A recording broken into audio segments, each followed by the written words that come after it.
நான் கத்தலை, நான் விளக்கம் கொடுக்கல, நான் அமைதியாக இருந்தேன். வை சைலன்ஸ் கேம். பேசினேன், கவனிக்கலை, சொன்னேன், மதிக்கலை.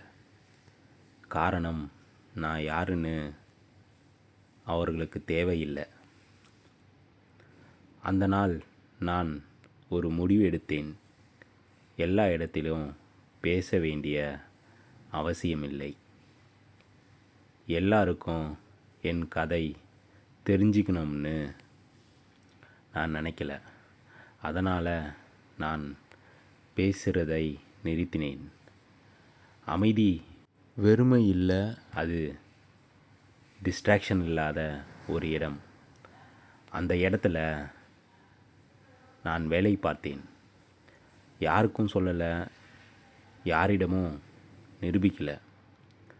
தினமும் ஒரு சின்ன முன்னேற்றம்.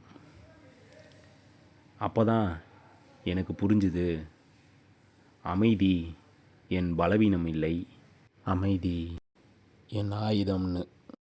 எல்லோரும் சத்தம் போடுவாங்க, ஆனால் மாற்றம் அமைதியில் தான் நடக்கும். நான் கத்தலை, நான் மாறினேன்.